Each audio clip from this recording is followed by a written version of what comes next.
So I hope कि आप सब लोगों की बहुत अच्छे से तैयारी चल रही होगी नॉसेट की, RRB, SGPGI, D triple SB, KGMU and PGI की। सो इन्हीं एग्जाम्स की तैयारी मैं करवा रही हूँ नर्सिंग एग्जाम कंटेंट के इस चैनल पे। एंड प्रीवियसली मैंने आप लोगों से एक क्वेश्चन पूछा था, तो पहले हम ये डिस्कस करेंगे और आज के न्यू क्वेश्चंस पे चलेंगे। तो क्वेश्चन था, the first nursing priority for a patient with anaphylactic shock. Anaphylactic shock वाले पेशेंट के लिए फर्स्ट नर्सिंग प्रायोरिटी क्या रहती है? तो यहाँ पे राइट ऑप्शन रहना था ए बी सी। देखो, एयरवे मेंटेन करना अगर किसी भी टाइप का शॉक है इज योर प्रायोरिटी, ठीक है।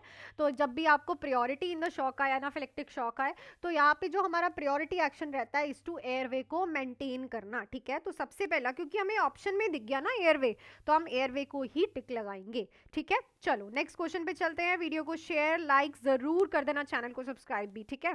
क्वेश्चन है, patient on a mechanical ventilation suddenly shock high peak airway pressure most likely causes. तो पेशेंट जो है मैकेनिकल वेंटिलेटर पे है और जो प्रेशर है वो क्या दिखाई दे रहा है आपको? High peak airway pressure. मतलब एयरवे प्रेशर का मतलब है एयर लेते हुए पेशेंट का बहुत ज्यादा प्रेशर यूज हो रहा है, ठीक है। तो क्या कॉज हो सकता है? हाइपोवेंटिलेशन, किंग डेंडू टिकियल tube, pulmonary embolism, low tidal volume. So mostly जो हाई पीक प्रेशर होता है वो इसी वजह से आता है जब ईटी ट्यूब जो हो वो कहीं से किंग्ड हो, मतलब ट्विस्टेड हो, ठीक है ना। मोस्टली तभी देखने को मिलता है कि प्रेशर बहुत ज्यादा यूज हो रहा है, कि ईटी ट्यूब कहीं ना कहीं से किंग्ड है। क्लियर? चलो नेक्स्ट है, which lab value best reflect long term hypoglycaemic control. So इनमें से कौन सी lab value long term hyperglycaemic और ग्लाइसेमिक कंट्रोल शुगर लेवल्स के बारे में बताता है? Fasting blood glucose, random blood glucose, HbA1c, urine glucose. तो ये बताता है HbA1c। ये आपको 3 मंथ्स के ग्लूकोज लेवल्स के बारे में बताएगा। एक्चुअली होता क्या है, आपका सेल जो है, अगर आप देखो तो इस सेल का जो नॉर्मल डे स्पैन होता है इज 120 डेज, है ना, 80 से 120 डेज, ठीक है। तो हम देखते हैं सेल्स को, देखते हैं कि सेल्स के अंदर कितना ग्लूकोज लेवल है, ठीक है ना। 3 मंथ्स जो आप सेल को निकालोगे बाहर, आरबीसी सेल को आपके, और उसमें आप चेक करोगे कि उस सेल में 3 महीने तक कितना ग्लूकोज लेवल रहा है। तो जो आपका HbA1c होता है वो आपके 3 मंथ्स, क्योंकि सेल तो 3 महीने तक चलेगा ना, वो लाइव है, क्योंकि उसका लाइफ स्पैन ज़्यादा बड़ा होता है। तो प्रॉपर 3 मंथ्स का जो है आप लोगों को सेल से पता चल जाता है 3 मंथ्स में कितना सेल में ग्लूकोज है और बॉडी में कितना रहा है। क्लियर? चलो नेक्स्ट है, A client with spinal cord injury at T6 develop headache and flushing. This indicate, तो spinal cord injury है, T6 develop हो रहा है पेशेंट को, headache and flushing क्या इंडिकेट करता है? Spinal shock, autonomic डिसरिफ्लेक्सिया, neurogenic shock, vagal response. So it is a autonomic डिसरिफ्लेक्सिया, it is a severe complication, ठीक है, जिसमें बहुत ही ज्यादा बीपी इंक्रीज हो जाता है, मतलब हाई टू हायर लेवल वाला। और T6 से अबव अगर इंजरी होती है स्पाइनल कॉर्ड में, तो ये मोस्ट कॉमन कॉम्प्लिकेशन है, जिसमें बहुत सीवियर हेडेक, ऐसे लगता है कोई हथौड़े मार रहा है सिर में, प्लस बीपी इंक्रीज होना, और फ्लशिंग पेशेंट का फेस ऐसा हो जाता है जिससे पूरा ब्लड उसके फेस पे आ गया, ठीक है। चलो नेक्स्ट है, the most important nursing action during IV potassium administration. So अगर आप आईवी पोटाशियम एडमिनिस्टर कर रहे हो, most important nursing action, dilute in dextrose, give as IV push, monitor cardiac rhythm, restrict oral fluid. तो यहाँ पे आपको कार्डियक रिदम को देखना होता है, क्योंकि पोटाशियम जो है, ठीक है, वो जो है अगर ऑल्टर होता है या फिर उसका इंक्रीज डिक्रीज होता है तो कार्डियक प्रॉब्लम्स आ सकती हैं। इसीलिए जब आप किसी को पोटाशियम लगाते हो तो कार्डियक रिदम्स पे आई रखते हो। क्लियर? कभी भी इसका पुश नहीं देना, ना ही इसे डेक्स्ट्रॉस के साथ देते हैं। नेक्स्ट है, a patient with COPD is receiving oxygen at high flow rate, major risk involve. तो अगर सीओपीडी वाला पेशेंट है, उसे ऑक्सीजन ज्यादा फ्लो रेट पे जा रही है, मेजर रिस्क क्या होगा? अगर आपको याद हो तो सीओपीडी में हम ओनली ऑक्सीजन 1 से 2 लीटर पर मिनट ही देते हैं, है ना, 1 से 2 लीटर ही देते हैं। पर यहाँ पे हाई फ्लो में अगर जा रही है तो क्या रिस्क होगा बेटा?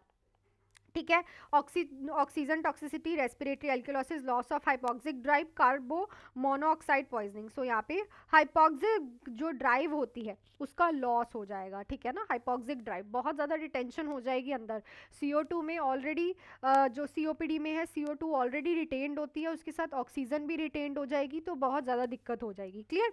चलो नेक्स्ट क्वेश्चन पे चलते हैं। उससे पहले नए बैचेस हमारे शुरू हुए हैं, आज से आप लोग जुड़ सकते हो, या फिर quick revision batch, all in one batch, MCQ batch only. अगर आपको थ्योरी प्लस एमसीक्यूज दोनों करने हैं तो 4 मंथ्स का 249 का बैच है, 2499 का सॉरी, 6 मंथ्स का 3499 का बैच है। इस नंबर पे कॉल मैसेज करके आप ज्वाइन कर सकते हो। और अगर आपकी थ्योरी हो चुकी है, आपको ओनली एमसीक्यू बैच चाहिए प्लस टेस्ट सीरीज के साथ, तो 2 मंथ्स का 999 का बैच है, जिसमें हम एमसीक्यूज प्रैक्टिस और करने वाले हैं। लाइव एंड रिकॉर्डेड क्लासेस है।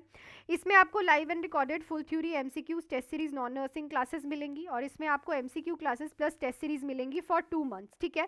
सो कोई भी बैच इस नंबर पे कॉल मैसेज करके आप आज ही ज्वाइन कर सकते हो अगर आपको मेरे साथ पढ़ना है। सो नेक्स्ट क्वेश्चन पे चलते हैं। Which sign confirm return of spontaneous circulation? आपको कैसे पता चलेगा कि रिटर्न हो गया है स्पॉन्टेनियस सर्कुलेशन का? स्पॉन्टेनियस सर्कुलेशन का, fixed pupil, ECG rhythm present, palpable pulse, cyanosis resolve. Always obviously अगर पल्स पाल्पेबल है तो पल्स तो तभी पाल्पेबल होगी ना जब प्रॉपर सर्कुलेशन होगा, तो अगर पल्स पाल्पेबल है तो स्पॉन्टेनियस सर्कुलेशन का रिटर्न आ गया है। नेक्स्ट है the earliest clinical sign of magnesium sulphate toxicity. तो मैग्नीशियम सल्फेट टॉक्सिसिटी का अर्ली साइन कौन सा है? ध्यान से, respiratory depression, loss of deep tendon reflex, hypotension, cardiac arrest. अब यहाँ पे दो ऑप्शंस में आप कंफ्यूज हो गए, एक ए और बी में। अगर आपको दोनों ही दिख रहे हैं तो आपको जो टिक लगाना है वो सिर्फ डीप टेंडन रिफ्लक्स लॉस पे टिक लगाना है, ठीक है। हमेशा याद रखो, सबसे पहले loss of deep tendon reflux होता है, उसके बाद रेस्पिरेटरी डिस्ट्रेस होता है और डिप्रेशन कह सकते हैं हम, ठीक है।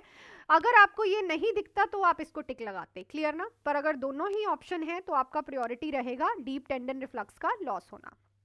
नेक्स्ट है the best site for auscultation of mitral valve sound. Mitral valve जो है, मिट्रल वॉल्व का साउंड कहाँ पे ऑस्कल्टेट होगा? Right second intercostal space, left second intercostal space, left fifth intercostal space, mid clavicular line, lower left sternal border. So ये left fifth intercostal space पे mid clavicular line के पास mitral valve जो है आपका थोड़ा सा इधर वाली साइड होता है, राइट साइड को, बट होता लेफ्ट साइड को ही है, बट होता इन द राइट साइड, तो वहां पे होगा मिड क्लैविकुलर लाइन के पास फिफ्थ इंटरकॉस्टल स्पेस पे। नेक्स्ट है which condition place a patient at higher risk for aspiration. इनमें से किस पेशेंट को हायर रिस्क है एस्पिरेशन का? GERD, stroke, diabetic mellitus, hypertension. तो ऑब्वियसली स्ट्रोक, क्योंकि यहाँ पे गैग रिफ्लक्स का एब्सेंट होना, ठीक है, गैग रिफ्लक्स का कम होना बहुत ज़्यादा पॉसिबल है, तो स्ट्रोक वाले पेशेंट में सबसे ज़्यादा रिस्क होता है एस्पिरेशन का। नेक्स्ट है nurse suspect hypoglycaemia when the patient exhibit hypoglycaemia. आपको कैलेसीमिया, सॉरी, हाइपोकैलेसीमिया, कैल्शियम का लेवल कम होना ब्लड में तब दिखेगा जब मसल फ्लैसिडिटी होगी, ब्रेडिकार्डिया, टिंगलिंग एंड टेटने, पॉलीयूरिया। तो कब दिखने को मिलेगा बेटा? कमेंट सेक्शन में ज़रूर लिखना इस क्वेश्चन का आंसर। तो आई थिंक आज भी सारे क्वेश्चन आप लोगों को बहुत अच्छे से क्लियर हो गए होंगे।